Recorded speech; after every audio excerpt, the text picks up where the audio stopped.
Eu quero ler com os irmãos Gênesis capítulo 12, do verso 1 ao verso 3. Gênesis 12, do 1 ao 3. O Senhor disse a Abraão: saia da sua terra, da sua parentela e da casa do seu pai, e vá para a terra que eu lhe mostrarei. Farei de você uma grande nação, e o abençoarei, e engrandecerei o seu nome. Seja uma bênção. Abençoarei aqueles que te abençoarem, e amaldiçoarei aquele que o amaldiçoar.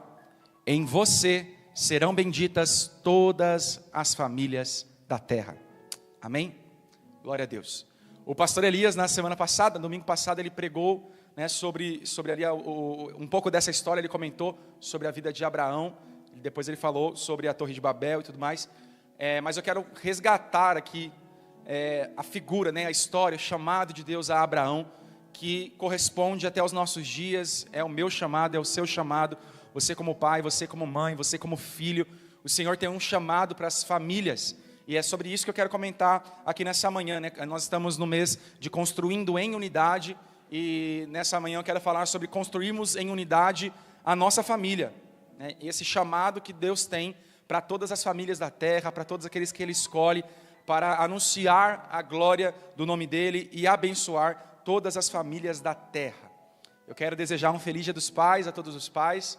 Eu sei que essa data carrega sentimentos diversos, Cada um de nós aqui pode encarar essa data de uma forma.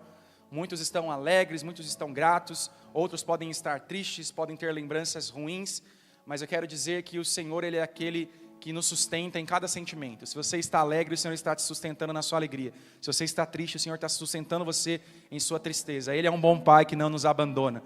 Independente das experiências, não sei se seu pai é vivo ou se ele já passou dessa vida, mas eu tenho uma convicção de que Deus está contigo, amém? Alegre o seu coração, porque Ele é um bom pai que tem cuidado de nós. Maravilha, meus irmãos. Então nós vemos aqui nesse texto que Deus chamou Abraão para sair da sua terra, sair da sua parentela, deixar os seus parentes, deixar a casa do seu pai e ir para um lugar onde Deus o mostraria. Esse chamado é muito interessante, muito especial, porque a família de Abraão era uma família devota a outros deuses. A família de Abraão era uma família que construía ídolos, construía deuses e não conhecia o Deus verdadeiro. Mas chega um momento onde Deus se apresenta para Abraão, chama ele e fala: olha, Abraão, sai desse lugar que você cresceu, sai desse lugar que você viveu, sai da casa dos seus pais, sai da casa dos seus parentes e vá para um lugar que eu te mostrarei. Agora imagine você ouvindo uma voz totalmente desconhecida, uma voz que você nunca ouviu antes, de uma pessoa que você não vê, você simplesmente ouve uma voz. E essa voz fala para você largar tudo, sair da sua zona de conforto, abandonar o seu emprego, a sua atividade, abandonar a sua família, abandonar os seus amigos, abandonar toda a sua vida que você construiu um lugar, para ir rumo a um lugar onde essa voz te mostraria. Abraão não tinha convicção, não tinha clareza para onde ele estava indo, mas a proposta de Deus para ele foi assim: olha, Abraão, sai daí, se mova e vá para um lugar que eu vou te mostrar. Deus não falou assim: olha, vire à direita em 100 metros, depois você vai andar mais 3 quilômetros, você vai encontrar uma pessoa assim, e aí você vai chegar no lugar onde eu preparei para você. Não, mas Deus fez um chamado a Abraão para ele ir rumo ao desconhecido. E por isso que Abraão, ele é tido como o pai da fé, porque mesmo em meio a tantas incertezas, mesmo em meio a tantas dúvidas, ele fez questão de ouvir e obedecer à voz de Deus. Esse chamado de Deus para Abraão era sim para uma jornada física, ele deveria se deslocar de um lugar e ir até um outro, mas principalmente Deus estava chamando Abraão para uma jornada espiritual, dentro de um propósito eterno de Deus. Deus ali estava escolhendo um homem, para através desse homem e de toda a sua geração, todas as famílias da terra serem abençoadas. Esse era o propósito de Deus para Abraão, e esse também é o propósito de Deus para todas as nossas vidas. Nós temos que entender que o propósito de Deus, ele é maior do que a nossa própria existência. O propósito de Deus, ele é maior para esses anos que nós viveremos aqui na terra. Mas Deus, como eu preguei no ano passado, eu acho que agora eu virei o pregador oficial de Dia dos Pais aqui. No ano passado eu preguei que Deus, ele é um Deus geracional, ou seja, a bênção, o propósito, o plano dele não para em nós, Mas quando o Senhor levanta um pai, Ele está levantando esse pai para abençoar os seus filhos, os seus netos, os seus bisnetos, os seus trisnetos, os seus tataranetos. Deus, Ele é um Deus de gerações. Ele não é o Deus apenas de Abraão, mas Ele é o Deus de Abraão, de Isaac e de Jacó. Ele não é somente o Deus de nossas vidas, mas Ele tem um plano não só para nós, mas para através de nós, para além de nós. E muitas das vezes isso é muito interessante, a gente tem que meditar sobre isso com calma e com tranquilidade, porque muitas experiências que nós passamos, provas, provações, tribulações, elas são além de nós. Quando nós estamos passando, a gente questiona Deus, por que comigo? Por que está acontecendo isso?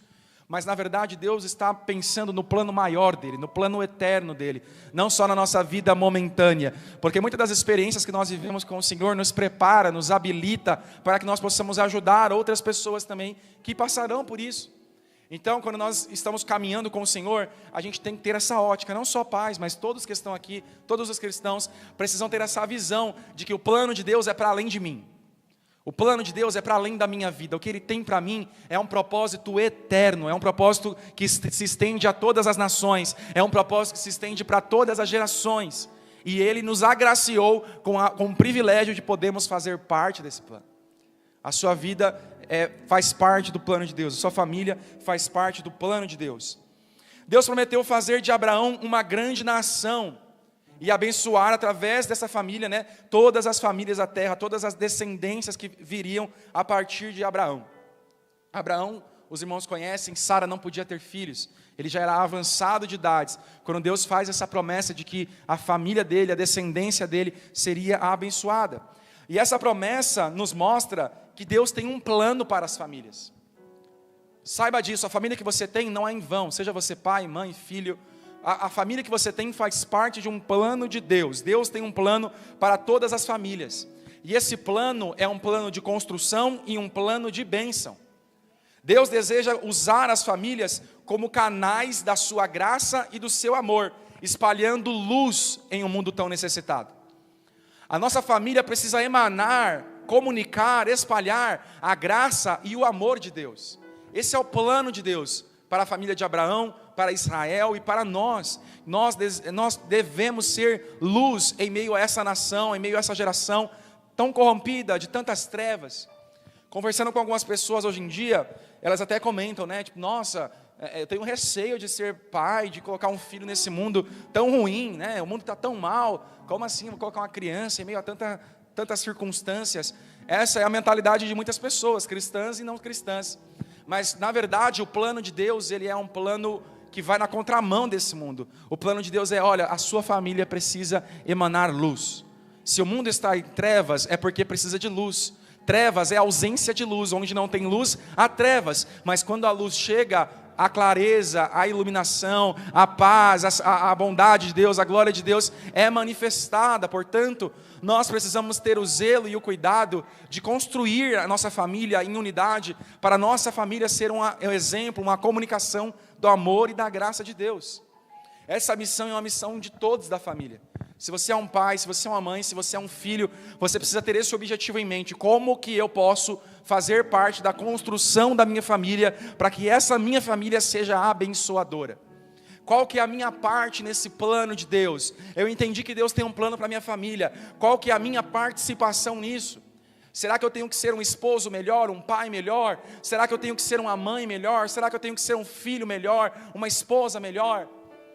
Qual que é a nossa participação? O que Deus quer que você comece a fazer? O que Deus quer que você pare de fazer? O que Deus quer que você continue fazendo? Isso faz parte do plano de Deus para nossas vidas. E assim como Abraão foi chamado, Deus chama cada um de nós para construir as nossas famílias de acordo com os princípios, os valores e o propósito de Deus. Saiba que você foi chamado para construir em unidade também com Deus. Deus, ele tem um plano para a sua família e Ele conta com você para executar esse plano. Você precisa estar cada vez mais perto de Deus para entender qual que é o desejo de Deus, qual que é o direcionamento de Deus para a sua vida. E assim como Abraão foi chamado para sair de sua casa, para sair de sua parentela, Deus nos chama para sair da nossa zona de conforto. Deus chama cada um de nós a largar velhos hábitos. Deus chama cada um de nós a fazer um exercício do que eu tenho que abrir mão, o que eu tenho que deixar de lado para seguir rumo ao propósito e o objetivo e o caminho que Deus tem para mim. Nessa manhã eu quero promover essa reflexão. Para seguir o caminho de Deus, nós precisamos deixar coisas para trás. Como homens, como pais, como mulheres, como mães, como filhos, coisas em nós precisamos abrir mão, deixar de lado, sair desse ambiente de idolatria, sair desse ambiente de pecado, para que então nós possamos seguir para o caminho onde Deus está nos guiando. E saiba disso, Deus está te guiando para um caminho. Deus está te guiando para um lugar. Deus tem preparado um lugar para a sua vida, e Ele é o guia, Ele é aquele que te conduz. Mas em contrapartida você tem participação nisso também. Você não é um ser que está ali indiferente, mas as suas ações, a sua postura implica em algo. Você participa ativamente do plano de Deus para a sua vida e para a vida da sua família. As suas atitudes, as suas ações têm implicações no plano de Deus. Se você segue a voz de Deus, caminha os passos que Ele quer que você caminhe, dependendo de Deus, você vai chegar em um lugar. Mas se você não escuta a voz de Deus, se Deus está falando ao seu coração, te colocando pontos a evoluir, a avançar, e você não dá a voz ao Senhor, essa jornada pode se atrasar. Assim foi com o povo no deserto. Deus tinha um plano para o povo no deserto, mas eles desobedeceram, eles pecaram, eles fecharam seu coração para Deus, e então eles peregrinaram por longos anos. Um caminho que era para ser feito em poucos anos, demorou 70 anos. Um caminho que era para ser feito muito rápido, porque a distância não era longa, demorou muitos e muitos anos, muitas e muitas décadas, por conta de falta de postura, por conta de desobediência. Então isso tem que comunicar também ao nosso coração. Nós precisamos construir uma família sólida, baseada no amor, baseada no respeito, baseada na obediência à palavra de Deus. E o chamado de Deus para nossas vidas requer um posicionamento. O chamado de Deus para nossas vidas requer um compromisso. Abraão teve que deixar tudo para trás e confiar nessa voz desconhecida, nas promessas de Deus, mesmo sem esses detalhes de quais eram os planos, quais eram os lugares para onde ele deveria ir. E em nossas vidas também, nós precisamos estar dispostos a tomar decisões. Em nossas vidas nós devemos ter a sabedoria, pedir a Deus sabedoria, para priorizar o que nós devemos priorizar, em prol do plano de Deus. Para que o plano de Deus se cumpra em nossa vida, nós precisamos participar efetivamente. E isso pode incluir renunciar a alguns confortos, renunciar a alguns privilégios, renunciar muitas das vezes à segurança para ir em torno da presença de Deus, da obediência de Deus, da dependência de Deus. Abraão, ele foi chamado para ser um abençoador, ser uma bênção para todas as famílias da terra. E da mesma forma, as nossas famílias são chamadas a serem um agente de bênção neste mundo. E isso, meus irmãos, começa dentro de casa. Muitos querem ser missionários, ir para as nações, ir para a África, a Europa, mas na sua casa não prega o evangelho. E muitas das vezes nós somos assim em relação à família. Nós queremos que a nossa família seja uma bênção, nós queremos que a nossa família seja isso aqui, uma abençoadora para as demais famílias da terra, mas no dia a dia, dentro das nossas casas, nós não fazemos nada. Nós vivemos uma rotina vã, uma rotina vazia, uma rotina sem nenhum apontamento para Deus. E isso tem totalmente a ver, o plano de Deus tem totalmente a ver com o que nós estamos construindo no nosso dia a dia. Porque Deus, ele até pode agir de uma forma miraculosa e transformar o seu coração da noite para o dia. Mas quando nós olhamos para a Bíblia, nós observamos que Deus, ele é um Deus de processos. Deus, ele é um Deus de dia a dia. Toda viração do dia ele ia se encontrar com Adão e Eva para comunicar, para discipular, para acompanhar. Jesus veio à terra, andou mais de 3 anos, mas enfim, durante os 3 anos ali do cumprimento do seu ministério, andou com os discípulos, ensinando eles todas as coisas. Deus é um Deus de dia a dia. Deus é um Deus do diariamente ir produzindo, ir construindo algo em você. É certo que nós vivemos na geração fast food, Nós queremos que as coisas sejam rápidas. Deus, eu quero fazer uma oração e tudo acontecer. Mas Deus, ele tem um propósito para nós. Deus, ele tem um processo. E ao longo desse processo, diariamente, ele vai nos forjando, ele vai nos guiando, ele vai nos transformando. Então isso depende, Começa dentro de casa. Esse plano de Deus de termos uma família que abençoa todas as famílias da terra, começa no modo em que nós nos tratamos. Se com amor, se com paciência, no modo onde nós demonstramos afeto e amor uns pelos outros. Quando nós construímos uma família sólida, nós refletimos a imagem de Deus para o mundo. Quando nós construímos uma família sólida, nós estamos refletindo a imagem de Deus para o mundo. Esse é o papel que nossa família tem. Nós, irmãos, estamos sendo observados. O que você faz, como você reage na sua vizinhança, nas redes sociais, em todo momento uma mensagem está sendo pregada. O apóstolo Paulo escreveu para os coríntios: vocês são uma carta viva para esse mundo. Vós sois cartas vivas, ou seja, nós somos a carta que o mundo lê. A nossa vida está comunicando uma mensagem, e a nossa família também está comunicando uma mensagem. Qual que é a mensagem que a sua família está comunicando? Será que é uma mensagem de paz, uma mensagem de bênçãos? Qual é o som que o seu vizinho está ouvindo da sua casa? Eu não estou nem dizendo em relação à música, mas estou dizendo em relação ao convívio. O que os seus vizinhos estão experimentando?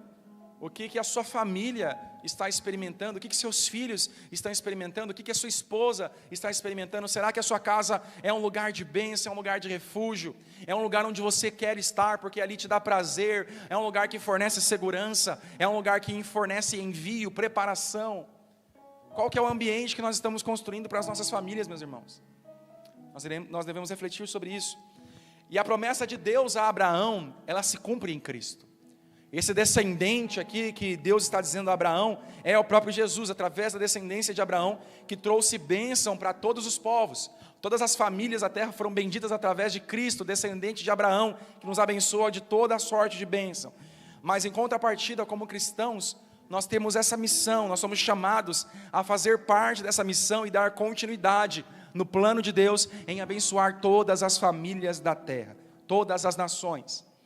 Uma família centrada em Deus tem um impacto muito poderoso na sociedade.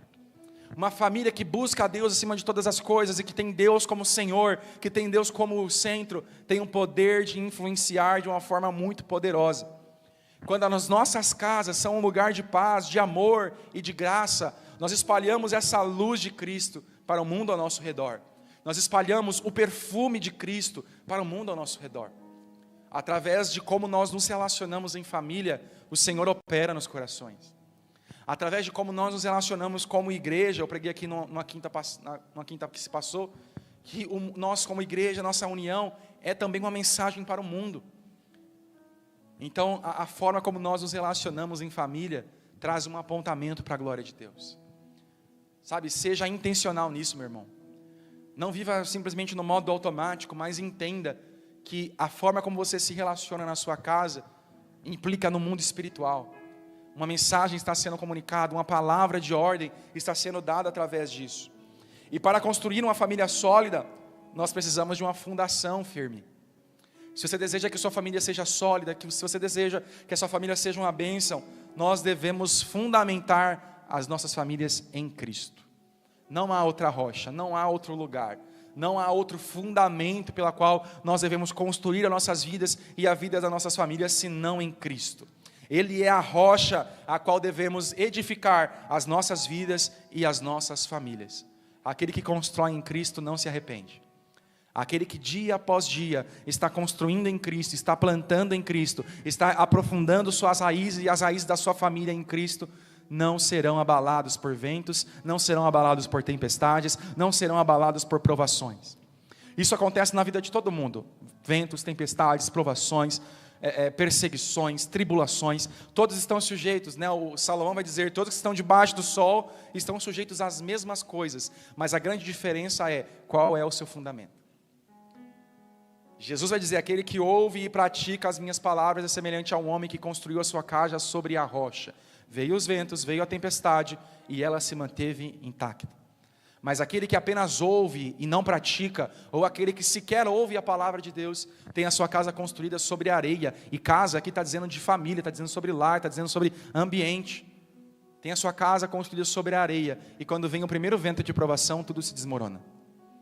Eu quero falar aqui sobre a importância da unidade na construção de uma família abençoadora. Eu usei esse contexto de Gênesis para apontar o plano de Deus para as famílias, o plano eterno de Deus para a sua família hoje, através de Abraão, mas eu também quero falar da importância de construirmos em unidade em nossas casas, da importância de buscarmos a unidade também dentro dos nossos lares. De novo, independente da sua posição, se você é um pai, se você é uma mãe, se você é um filho, independente do seu local na família, da sua atribuição na família, cada um de nós temos a responsabilidade e a participação de construir um lar em unidade. Isso porque a unidade na família traz paz, a unidade na família traz segurança, traz um ambiente propício para o crescimento espiritual, emocional, em todas as atribuições e áreas do nosso ser. Quando nós temos um lar unido, nós estamos com um ambiente de crescimento, nós estamos com um ambiente onde Deus é glorificado. Quando nós estamos unidos, nós enfrentamos desafios com mais força. Quando nós estamos unidos, não importa se é um desafio financeiro, se é um desafio na criação de filhos, se é um desafio até mesmo no próprio relacionamento ali do casal. Quando nós estamos unidos, nós enfrentamos esses problemas e esses desafios com muito mais força, com muito mais vigor, porque está cada um olhando para o mesmo propósito, para o mesmo objetivo. Olha, nós temos um problema, sim, mas juntos nós vamos superar esse obstáculo. Nós temos um problema, sim, mas juntos, unidos, nós podemos ir além e vencer essa provação. Quando nós temos um lar unido, nós também celebramos com mais alegria as vitórias. Nós celebramos com mais alegria as conquistas, seja do filho, seja da esposa, seja do marido. Quando o lar está em unidade, há mais alegria. Porém, meus irmãos, o contrário também é verdadeiro. Quando falta a unidade na família, quando falta a unidade no lar, todo mundo é enfraquecido. Não dá mais para vencer as dificuldades. Além de ser totalmente vulnerável aos ataques de Satanás. Uma família desunida está totalmente mais vulnerável a ataques de Satanás. Uma família desunida, onde não há união, onde não há concordância, onde não há um propósito mútuo, onde cada um está indo para um lado. O marido quer economizar, a esposa quer gastar, a esposa quer economizar, o marido quer gastar. O marido quer ir para tal lugar, a esposa quer ir para outro, o filho quer fazer tal coisa, o casal quer fazer... Quando há desunião, quando não há alinhamento de propósito, a família é enfraquecida. Eu vou dizer uma frase aqui, se você puder anotar e postar, que nem diz o pastor, né? Posta lá nos seus status. Nenhum problema é grande o suficiente para abalar uma família unida. Quero repetir. Nenhum problema é grande o suficiente para abalar uma família unida. Mas qualquer problema, por menor que seja, é o suficiente para destruir uma família desunida. O menor problema, por menor que seja, é suficiente para destruir uma família desunida. Eu vou repetir para você guardar isso na tábua do seu coração. Nenhum problema é grande o suficiente para abalar uma família que está unida. Mas qualquer problema, por menor que seja, é o suficiente para destruir uma família desunida. Nós devemos internalizar isso e ser intencional na construção de uma família unida. O próprio Jesus nos ensinou isso. Vamos abrir as nossas Bíblias em Marcos, capítulo 3, verso 25. Olha o que Jesus fala: se uma casa estiver dividida contra si mesma, tal casa não poderá subsistir.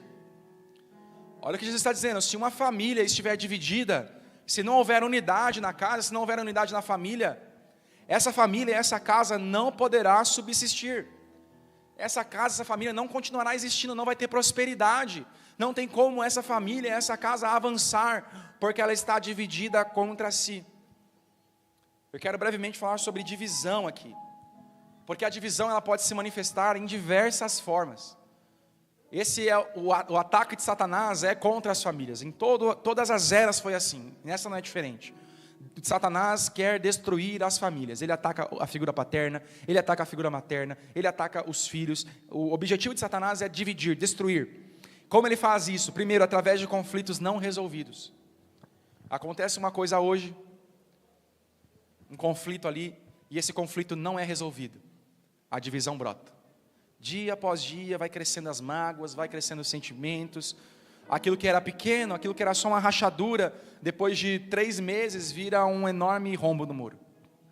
Satanás ele vai alimentando aquilo, olha, mas aconteceu isso, aconteceu aquilo. E se essa ferida não for bem resolvida, se essa ferida não for cicatrizada, se não houver bálsamo, se não houver a presença do Espírito Santo para curar essa ferida, isso cresce e gera divisão.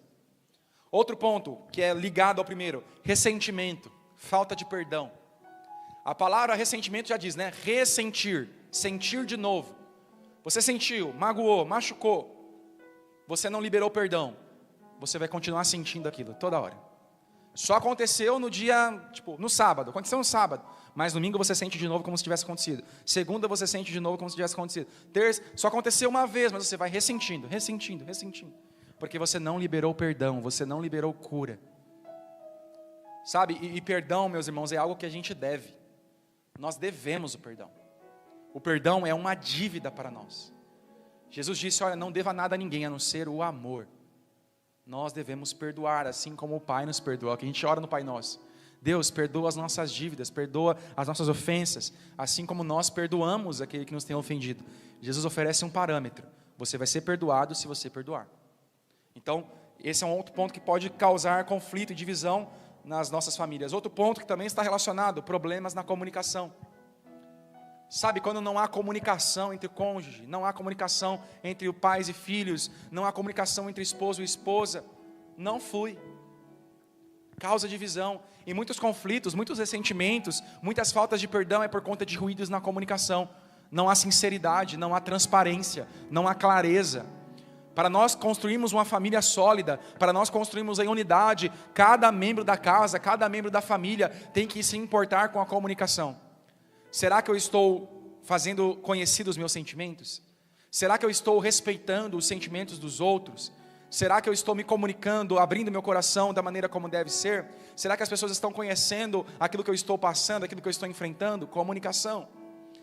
Outros pontos de divisão, valores, propósitos e prioridades divergentes.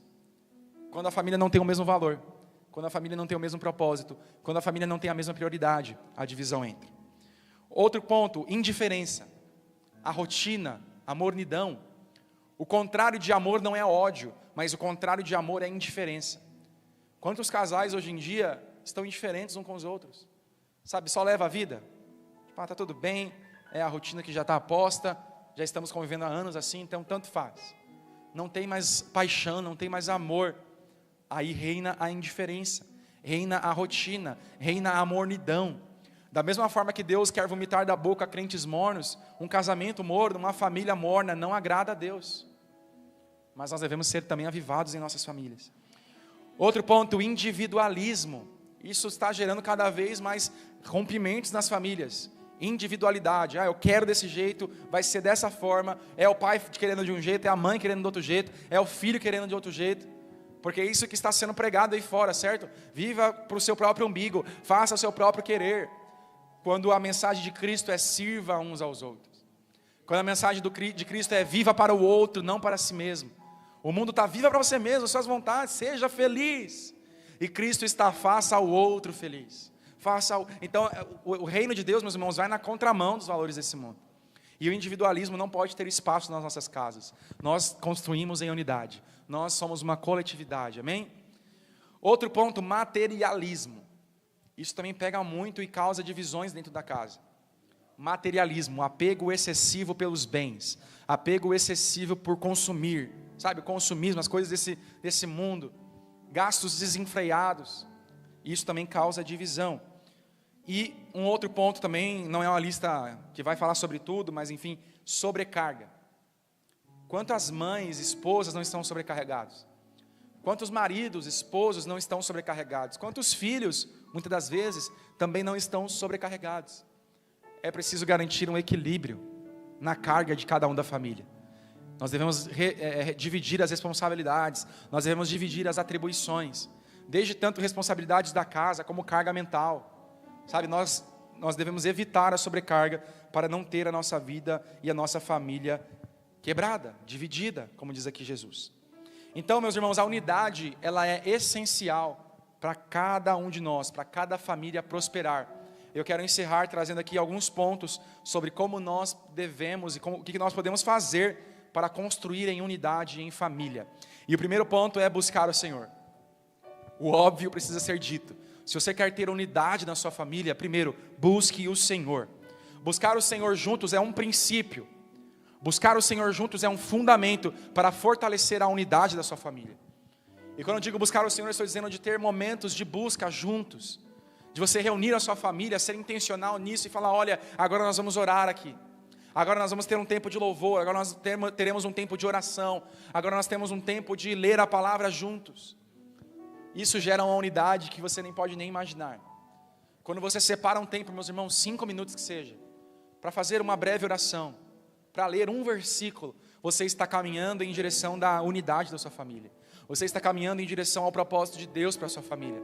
Sabe, antes de você colocar o Netflix, tira um momento de oração. Não precisa de muita coisa, mas com constância, o Senhor vai gerando isso na sua família. Talvez seja um hábito que você não tem na sua casa, mas de pouco em pouco um hábito é construído, dia após dia. Começa com 1 minuto que seja, 2 minutos que seja, dia após dia vai crescendo, que isso vai se tornar um hábito saudável para a sua casa.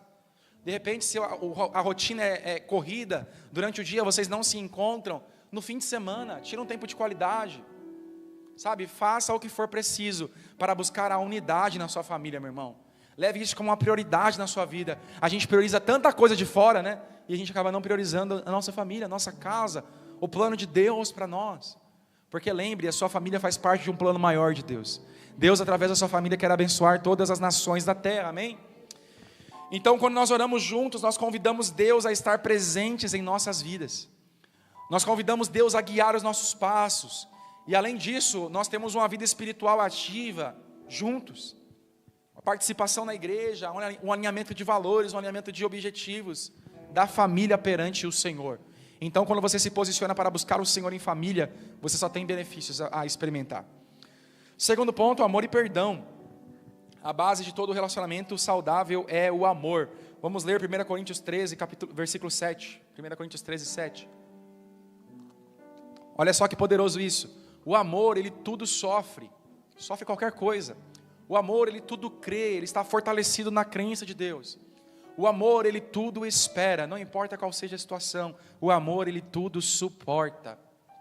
Essa deve ser a base. Qualquer relacionamento saudável precisa ter o amor como base, porque o amor, ele é bondoso, o amor é paciente, o amor tudo sofre, tudo crê, tudo espera, tudo suporta. Ligado ao amor, nós devemos também ter perdão, como nós mencionamos aqui. Meus irmãos, todos nós cometemos erros. Numa família, todos nós cometemos erros. E é essencial que a gente aprenda a perdoar uns aos outros. Alguns erros você pode julgar como os mais graves, mas você também comete erros. Ninguém é perfeito. Então, da mesma forma, nós devemos perdoar, assim como Deus nos perdoa. E o perdão, ele é uma chave muito preciosa para restaurar a harmonia e evitar que ressentimentos destruam a unidade familiar.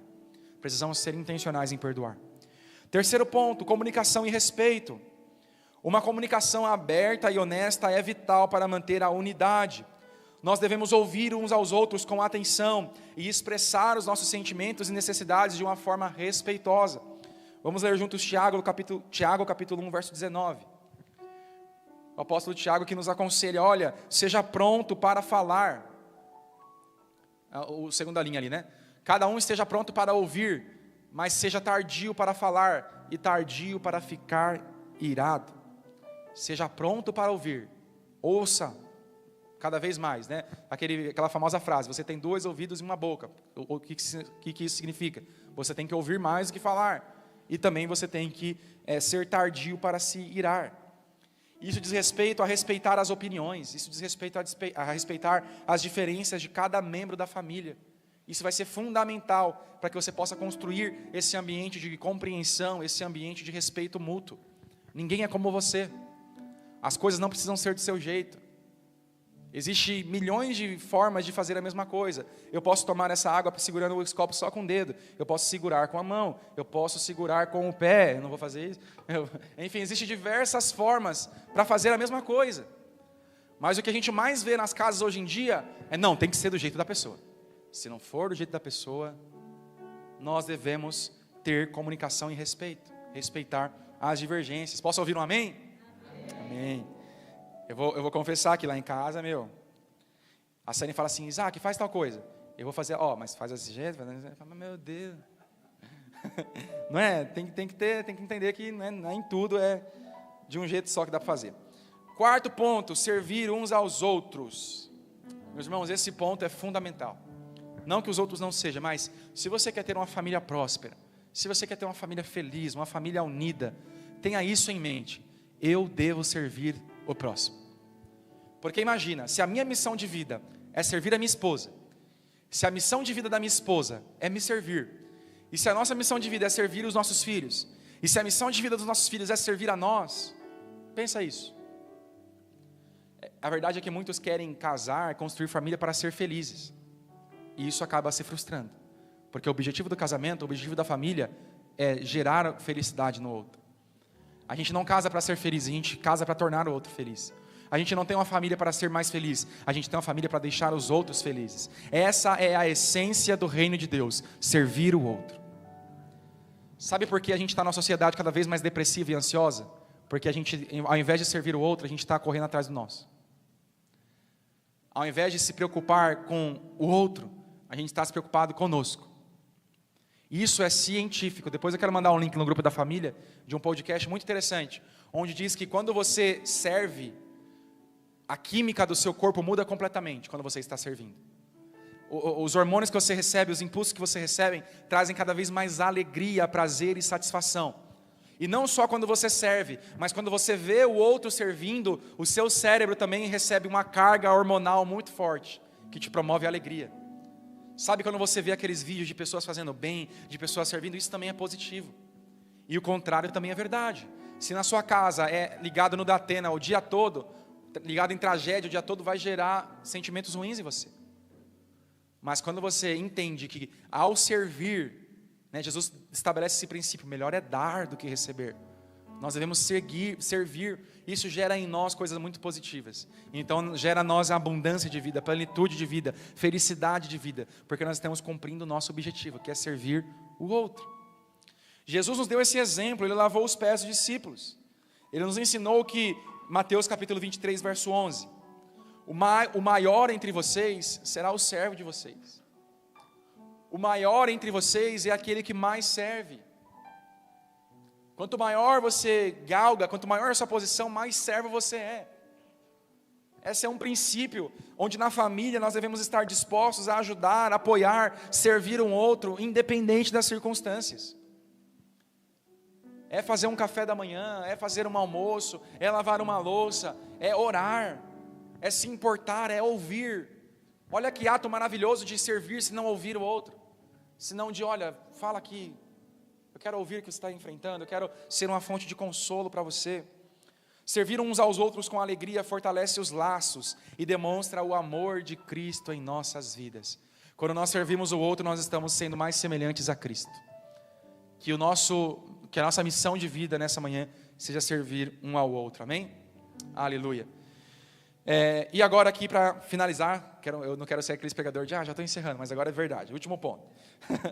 Características de uma família abençoadora. Primeira, ensino e discipulado.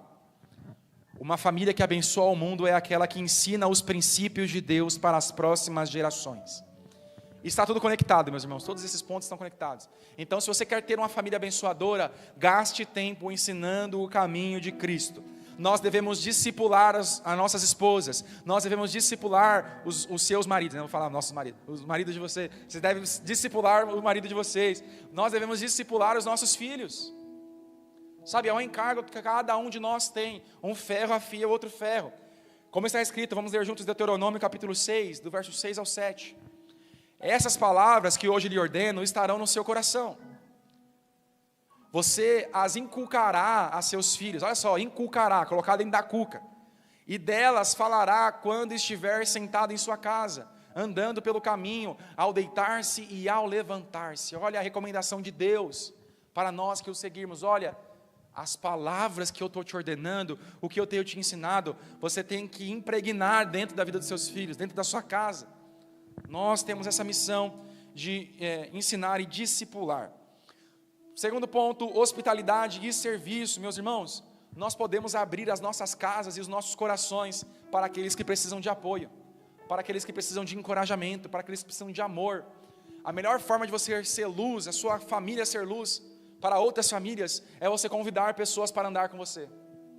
É você convidar pessoas para, olha como eu faço, olha como é aqui na minha casa. Você está enfrentando uma dificuldade na sua casa, no seu relacionamento, chega perto de mim. Sabe, nós que temos relacionamentos saudáveis, famílias saudáveis, nós temos esse encargo. Porque, de novo, a missão de Deus vai além de nós. Deus não quer fazer apenas a sua família feliz, mas Deus quer que através da felicidade da sua família, você possa fazer outras famílias felizes. Então, portanto, meus irmãos, nós temos que estreitar laços, nós temos que caminhar juntos com pessoas que precisam dessas referências. Abraão foi um exemplo de hospitalidade. Gênesis 18 vai dizer que ele, e depois Hebreus vai comunicar que ele, sem saber, hospedou anjos em sua casa. Nós devemos abrir as portas da nossa casa, devemos abrir as portas dos nossos corações, para que pessoas possam acessar e aprender conosco, amém? Terceiro ponto e último, testemunho. As nossas vidas devem ser um testemunho vivo da bondade e da graça de Deus. Meu irmão, se você quer ter um senso de missão cumprida, tenha esse objetivo, que a sua vida, que a sua família seja um testemunho vivo da graça e da bondade de Deus. Que se as pessoas que estão distantes de Deus, elas ao se aproximar de você, possam experimentar a graça e a bondade de Deus. Que as pessoas, quando falarem com você, quando estarem em sua casa, quando sentarem com você à mesa, possam ter a revelação de que Cristo está ali, no partir do pão. Aleluia. Que quando você se reunir em família, você experimente da graça e da bondade de Deus. Que no almoço daqui a pouco, quando você se reunir com a sua casa, você possa fazer uma oração e falar: Deus, obrigado, porque a sua graça e seu amor está aqui sendo manifestado. Aleluia. Que sejamos conscientes, não só hoje, porque a pregação vai estar fresquinha, mas daqui a 3 meses, que você possa se reunir com a sua casa, com a sua família e encontrar deleite. Que quando estiver pronto de sair do trabalho, você não sinta uma frustração de: ai droga, eu tenho que ir para aquela casa de novo. Não, mas que você sinta amor e fala: uau, eu estou esperando ansiosamente para estar na minha casa, junto com a minha família. Porque esse é o plano de Deus para as nossas vidas, meus irmãos. Nós somos chamados a construir lares sólidos, cheios do amor de Cristo, que sirvam como um farol de luz e esperança ao mundo, amém? Aleluia. Se coloque de pé, eu quero orar por você, que possamos juntos construir em unidade em nossas famílias sobre o alicerce que é Cristo, amém? Pai de amor, nós somos gratos, Senhor, obrigado pela Tua presença em nós, obrigado porque o Senhor nos chamou, nos escolheu, o Senhor nos fez assentar em família. A Tua palavra diz que Você fez os solitários se reunirem em família, e nós somos gratos, Deus. Te agradecemos porque, independente das circunstâncias, nós temos o Senhor. Muitas famílias hoje podem estar com o coração quebrado por conta de perdas, por conta de ausências, mas eu oro para que Teu Espírito Santo agora seja o bálsamo, que Teu Espírito Santo agora seja o abraço, que não falte a alegria, Pai, porque sabemos que o Senhor é o Pai das luzes, o Senhor é o Pai dos pais, o Senhor é um Pai mais que perfeito. Independente das experiências que nós tivemos aqui na terra, nós sabemos que podemos recorrer ao Senhor. Que o Senhor continue, Senhor, abençoando e ministrando os nossos corações. Que o Senhor continue nos dando sabedoria, estratégia, direção, para forjarmos as nossas famílias em Ti, Pai. Que o Senhor seja o fundamento das nossas casas, das nossas vidas. Que em tudo que a gente faça, que em tudo que a gente fale, seja o Senhor o centro. Nós queremos construir uma família debaixo da graça, debaixo da Tua direção, debaixo da Tua palavra, seguindo os Teus propósitos e sendo abençoadores de outras famílias, Pai. Que o Senhor continue sendo glorificado e exaltado através de nós e de nossas famílias. Que o Senhor receba a glória devida ao Teu nome, no nome de Jesus que nós te pedimos e te agradecemos. Amém e amém. Deus abençoe, meus irmãos.